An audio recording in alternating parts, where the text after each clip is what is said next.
इस वीडियो में आपको मैं बताने जा रहा हूँ what are derivative market and types of derivative market.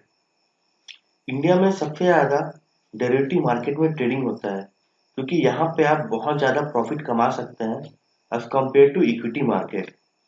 तो चलिए स्टार्ट करते हैं। डेरिवेटिव मार्केट क्या है? Derivative is a contract between two party which derives its value price from an underlying asset. Derivatives are securities that derive their value from an underlying asset or benchmark. इसका मतलब ये है कि derivative में जो भी चीजें होता है वो दो लोगों के बीच में होता है। Derivative is contract between to parties, मतलब कि यहाँ पे एक बायर है एक सेलर है। यहाँ पे जो जो भी डेरिवेटिव में कॉन्ट्रैक्ट होता है वो दो लोगों के बीच में होता है। और जो इसका जो वैल्यू जो डराइव होता है विच डराइव्स इट वैल्यू प्राइस। प्राइस जो भी डराइव होता है यहाँ पे डेरिवेटिव में वो एक अंडरलाइंग एसेट से होता है। किसी भी यहाँ पे प्राइस, किसी भी स्टॉक का प्राइस जो है वो एक अंडरलाइंग एसेट से होता है। अब आपको मैं बता दूं, डेरिवेटिव का जो प्राइस होता है ना वो कम्प्लीटली अंडरलाइंग एसेट के ऊपर डिपेंड होता है। जैसे कि आप देख सकते हैं यहाँ पे अंडरलाइंग एसेट जब बढ़ रहा है तब डेरिवेटिव का प्राइस भी बढ़ रहा है। जब अंडरलाइंग एसेट गिर रहा है तब डेरिवेटिव का प्राइस भी नीचे गिर रहा है। तो ये क्या है ना, डेरिवेटिव का जो भी प्राइस है ना कम्प्लीटली डिपेंड होता है एक अंडरलाइंग एसेट के ऊपर। ठीक है।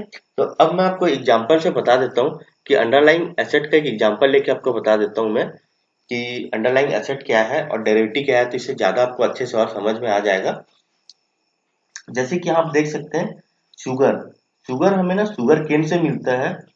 अगर शुगर केन मतलब गन्ना, अगर गन्ने का प्राइस बढ़ेगा तो शुगर का प्राइस भी बढ़ेगा ऑटोमेटिकली। और जब शुगर केन का प्राइस गिरेगा तब शुगर का प्राइस भी कम हो जाएगा। तो यहाँ पे शुगर केन एक अंडरलाइंग एसेट हो गया और यहाँ पे शुगर एक डेरिवेटिव हो गया। तो मतलब यहाँ पे दोनों एक दूसरे के ऊपर डिपेंड है। अगर शुगर केन का प्राइस बढ़ रहा है तो यहाँ पे डेरिवेटिव का भी प्राइस बढ़ रहा है, शुगर का प्राइस बढ़ रहा है। अगर शुगर केन का प्राइस कम होगा तो यहाँ पे शुगर का प्राइस भी कम हो जाएगा। ठीक है। तो अब मैं आपको यहाँ पे बता देता हूँ, जैसे कि आप देख सकते हैं यहाँ पे ठीक उसी प्रकार से जैसे फोर टाइप्स ऑफ यहाँ पे मैंने बताया हुआ, जैसे स्टॉक हो गया, इंडेक्स हो गया, करेंसी हो गया, कमोडिटी हो गया। ये सब ना एक अंडरलाइंग एसेट है। जब यहाँ पे ये सब में चेंजेस होता है तब फाइनेंशियल मार्केट में जो डेरिवेटिव मार्केट का जो प्राइस होता है ना उसमें भी चेंजेस होता है। स्टॉक, इंडेक्स, करेंसी, कमोडिटी ये एक अंडरलाइंग एसेट है।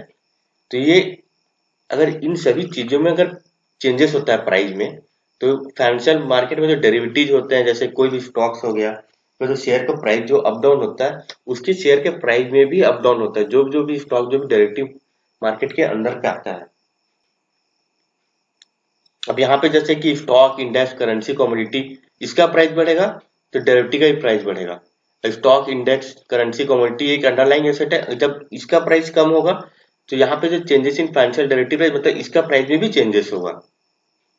अब मैं आपको बता देता हूँ डेरिवेटिव के कितने टाइप्स होते हैं। डेरिवेटिव के ना टोटल चार टाइप्स होते हैं। जैसे कि आप देख सकते हैं types of derivative market: forward, future, option and swap. लेकिन हम स्टॉक मार्केट में सिर्फ फ्यूचर एंड ऑप्शन में ट्रेडिंग करते हैं, हम फॉरवर्ड में और स्वैप में ट्रेडिंग नहीं करते हैं।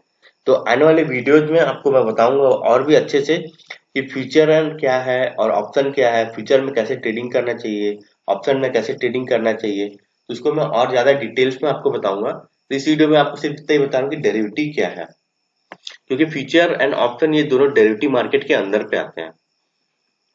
अब यहाँ पे आपको बता देता हूँ डेरिवेटिव ट्रेडिंग इज गुड और बैड। अगर आप मुझसे पूछेंगे कि डेरिवेटिव मार्केट में ट्रेडिंग करना अच्छा है या नहीं, तो मेरा आंसर है इंडिया में सबसे ज्यादा लोग डेरिवेटिव मार्केट में ही ट्रेडिंग करते हैं, क्योंकि आपको यहाँ बहुत ज्यादा प्रॉफिट होगा एज कम्पेयर टू अदर। बोले तो इक्विटी कैश मार्केट में अगर आप ट्रेडिंग करेंगे तो वहां पे आपको कम प्रॉफिट होगा, लेकिन आप डेरिवेटिव मार्केट में ट्रेडिंग करेंगे तो यहाँ पे आपको ज्यादा प्रॉफिट होगा। क्योंकि डेरिवेटिव मार्केट में ना ज्यादा क्या लॉन्ग टर्म इन्वेस्टर जो रहते हैं ना वो लोग ट्रेडिंग नहीं करते हैं। यहाँ पे सिर्फ और सिर्फ जो शॉर्ट टर्म इन्वेस्टर होते हैं ना वो लोग ही ट्रेडिंग करते हैं डेरिवेटिव मार्केट में। शॉर्ट टर्म इन्वेस्टर क्या है कि यहाँ पे डेरिवेटिव मार्केट में कॉन्ट्रैक्ट होता है जो मंथली मंथली एक्सपायर होता है। जैसे अगर जैसे अभी मई मंथ चल रहा है तो मई मंथ के एंड में कॉन्ट्रैक्ट एक्सपायर होगा। तो जून चल रहा है तो जून मंथ के एंड में कॉन्ट्रैक्ट एक्सपायर होगा। तो इसीलिए क्या है ना, यहाँ पे आपको जो करंट मंथ जो चलता है ना करंट मंथ में ही आपको ट्रेडिंग करना पड़ता है। तो वो जो कॉन्ट्रैक्ट जो एक्सपायर होता है, वो कॉन्ट्रैक्ट एक्सपायर होने से पहले आपको किसी भी स्टॉक को सेल करना होता है। अगर आपने किसी भी स्टॉक को सेल नहीं किया वो कॉन्ट्रैक्ट एक्सपायर होने से पहले, तो वो शेयर वो ऑटोमेटिक सेल हो जाता है। इसीलिए यहाँ पे क्या है, डेरिवेटिव मार्केट में लॉन्ग टर्म इन्वेस्टर जो होते हैं वो ट्रेडिंग नहीं करते हैं। यहाँ पे सिर्फ और सिर्फ शॉर्ट टर्म इन्वेस्टर जो होते हैं वो ट्रेडिंग करते हैं। लेकिन जो बिगिनर होते हैं उनको डेरिवेटिव मार्केट का ना कुछ भी नॉलेज नहीं होता है, और वो डेरिवेटिव मार्केट में ना डायरेक्ट जाके कोई भी स्टॉक को परचेज कर लेते हैं, उसके बाद में उनको लॉस हो जाता है। तो मैं बिगिनर को यही बोलूंगा कि अगर आप डेरिवेटिव मार्केट में ट्रेडिंग करना चाहते हैं तो सबसे पहले तो आप फ्यूचर क्या है, ऑप्शन क्या है, कॉन्ट्रैक्ट क्या है, फ्यूचर में कैसे ट्रेडिंग करना चाहिए, ऑप्शन में कैसे ट्रेडिंग करना चाहिए, डेरिवेटिव मार्केट क्या है, इन सभी चीजों को ना आप बहुत अच्छे से समझिए, तभी आप इसमें प्रॉफिट कर सकते हैं। क्योंकि देखिए डेरिवेटिव मार्केट ना बहुत ज्यादा रिस्की है। अगर आपको नॉलेज नहीं है, आप यहाँ पे बिना नॉलेज के आप इन्वेस्ट करते हैं तो आपको यहाँ पे लॉस होगा। लेकिन आप इक्विटी कैश मार्केट आप ट्रेडिंग करेंगे ना तो आपको उतना ज्यादा लॉस नहीं हो। लेकिन डेरिवेटिव मार्केट में अगर आप ट्रेडिंग कर रहे हैं बिना किसी नॉलेज के, तो आपको यहाँ पे बहुत ज्यादा लॉस होगा। इसलिए आपको मैं यही सजेस्ट करूंगा कि डेरिवेटिव मार्केट में आप ट्रेडिंग कर रहे हैं तो आप अच्छे से फ्यूचर क्या है, ऑप्शन क्या है, उन सभी चीजों को आप अच्छे से समझिए, उसके बाद ही आप ट्रेडिंग करिए।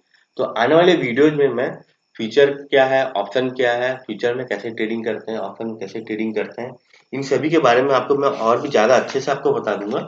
तो आपको और ज्यादा क्लियर हो जाएगा कि डेरिवेटिव मार्केट में फ्यूचर एंड ऑप्शन में कैसे ट्रेडिंग करना चाहिए। तो इस वीडियो में बस इतना ही। तो आई थिंक आपको समझ में आ गया होगा कि डेरिवेटिव मार्केट क्या है। Thank you.